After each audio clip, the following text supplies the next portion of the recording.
नलिन आचार्य जी, मगर ये तो एक बीमा है, भविष्य में कोई जरूरत हो तो उस साथी के लिए, उनके परिवार के लिए। ये जो संगठन है, जो यूनियन है हमारी, ये हमारा बीमा है। हमें इसको मजबूत करना बहुत जरूरी काम देगा, तो हमारी जिंदगी में नहीं देगा। बट यूनियन जो संगठन होती है, जो पत्रकारों की ये संगठन है आपकी, चंडीगढ़ हरियाणा जर्नलिस्ट यूनियन, वो आपका बीमा आज का है। हमें आपको ये देखना है कि यदि हमें आज जरूरत पड़े किसी प्रकार की, तो हमारे साथ खड़े होने वाले साथी होने चाहिए।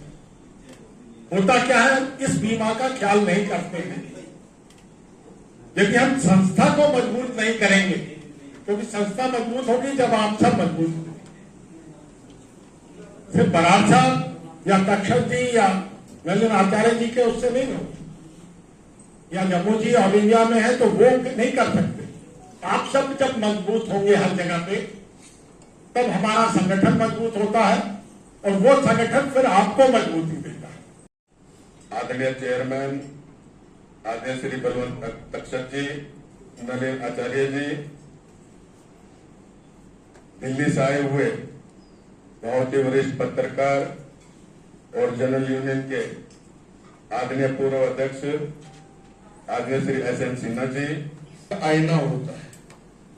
समाज में क्या घटनाएं घटित हो रही हैं, क्या क्या समाज में चल रहा है, समाज में कहां कठिनाई है, समाज में कहां समस्या पैदा हो रही है, ये सारी समस्याओं को उठाने वाला अगर कोई होता है तो पत्रकार होता है। इसीलिए पत्रकारिता को लोकतंत्र का चौथा स्तंभ भी कहा जाता है। इसलिए चौथा स्तंभ कहा जाता है कि ये भी जो सरकारें काम करती है, कल्याणकारी सरकारें जो लोगों के लिए काम करती हैं, तो पत्रकार भी यही चाहता है कि मेरा समाज, मेरे लोग, मेरे जन आने वाले यहाँ की सारी जनता से वो समस्याएं सरकार तक पहुंचाने का काम करते हैं। आप सब लोगों के माध्यम से जितनी भी समस्याएं समाज के अंदर होती हैं, उन समस्याएं सरकार तक पहुंचती है, और जो सरकारें होती हैं, जो भी कल्याणकारी सरकार होती है, वो उन पर संज्ञान लेकर के उस प्रकार से अपनी उन समस्याओं करते हैं। यानी कि आप जब तक सरकार तक ये बातें नहीं, बहुत सी ऐसी समस्याएं रह जाती हैं जहां तक सरकार की नजर नहीं पड़ती। सरकार को चेताने के लिए, सरकार को बताने के लिए, सरकार को जगाने के लिए, प्रशासन को जगाने के लिए आप सब जब प्रमुखता से उस बात को उठाते हैं, तो बात जब सरकार के कानों में पहुंचती है, प्रशासन के कानों में पहुंचती है, तो समाज को उससे रिलीफ मिलता है, समाज उसके राहत मिलती है।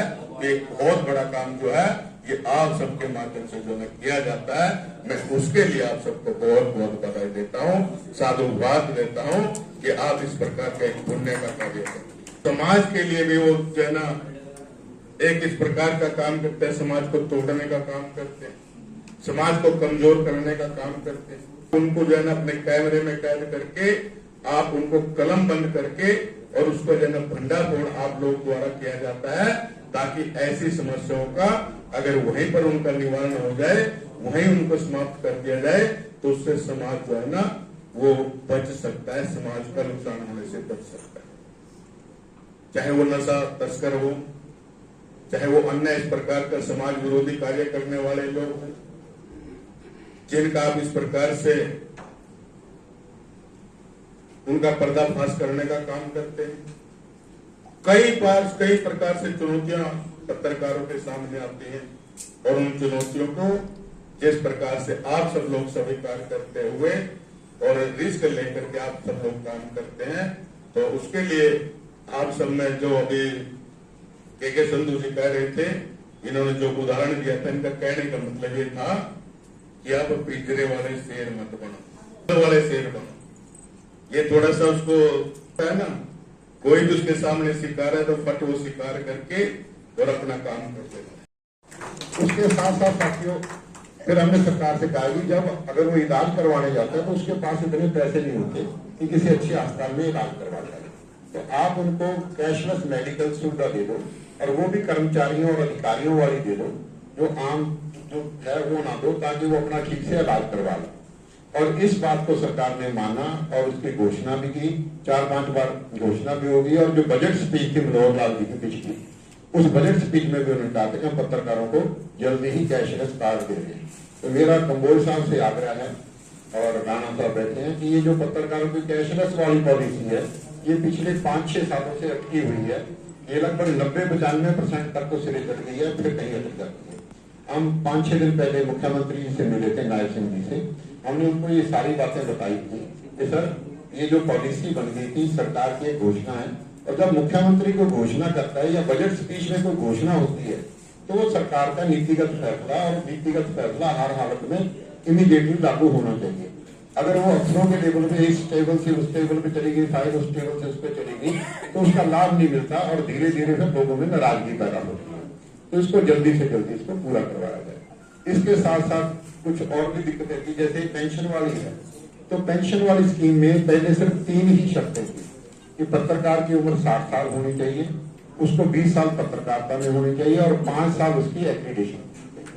उसके बाद अब धीरे धीरे इन्होंने जब 15,000 की दर से, उसमें बहुत सारी शर्तें और जोड़ दी गई। उसमें ये भी अब कर दिया कि अगर किसी पत्रकार के खिलाफ कोई मुकदमा दर्ज हो जाएगा तो उसकी पेंशन बंद हो जाएगी। अब जाते जाते किसी का मोटरसाइकिल स्कूटर किसी से टकरा गया, उसने पर्चा दर्ज करवा दिया तो पेंशन बंद। अगर किसी का आपस में पड़ोसियों का झगड़ा हो गया, गाली गलौज हो गया, तो पेंशन बंद। तो ये इस तरह की चीजें ठीक नहीं है, इसको ठीक किया जाए। उसमें यह था कि अगर मियाँ बीवी दोनों पत्रकार हैं और दोनों अगर एलिजिबल हैं पेंशन के लिए, पहली वाली पॉलिसी में यह था कि दोनों को पेंशन मिलेगी। आईएएस अफसर अगर 2 मियाँ बीवी, 2 कर्मचारी अगर सरकारी कर्मचारी है मियाँ बीवी, तो दोनों को पेंशन मिलती है। बुढ़ापा पेंशन में अगर विकलांग है तो मियाँ बीवी बुढ़ापा पेंशन के योग्य हैं, विकलांग पेंशन के योग्य हैं, तो दोनों को मिलती है। इसमें एक नई शर्त जोड़ दी गई कि पीपीटी कार्ड के आधार पर एक परिवार में सिर्फ एक को पेंशन मिलेगी। तो ये जाती है पत्रकारों के साथ। ये हमने मुख्यमंत्री जी को भी बताई थी, बाकी अधिकारियों को भी बताई थी, और उम्मीद थी कि उन्होंने कहा था कि हम जल्दी इसको भी ठीक कर देंगे। इसके साथ साथ जो हमारे जिलों से दूसरी जगह से अखबार निकलते हैं, चाहे वो लोकल दैनिक अखबार है, सांध्या दैनिक है, वीकली अखबार है, पाक्षिक अखबार है, उनके पहले जो ऑडिटर थे या 2 लोग थे, वो सीए की रिपोर्ट देते थे, और उस सीए की रिपोर्ट में उनके एक्रीडेशन हो जाया करते थे। उनमें बहुत सारे लोगों के लगभग 200-250 लोग ऐसे हैं प्रदेश के जिनके एक्रीडेशन पिछले 7 महीने से रुके हुए हैं, मतलब पिछले 20-20 सालों से उनको एक्रीडेशन मिल रहे थे, और इस चुनावी साल में आके उनके एक्रीडेशन रोक दिए गए हैं, जिससे उनमें एक नाराजगी का भाव पैदा हो रहा है। हमने मुख्यमंत्री जी को भी बताया था, और उन्होंने अफसरों से उसको तलब भी किया था कि ये सारा बताओ ये क्या मामला है, और उन्होंने वादा भी किया कि हम जल्दी ही इसको ठीक करेंगे। तो ऐसी बहुत सारी मांगे हैं, दिक्कतें हैं, परेशानियां हैं। तो हम तो चाहेंगे कि जो पत्रकारों के लिए बेहतर कर सकते हैं, इनको करना चाहिए।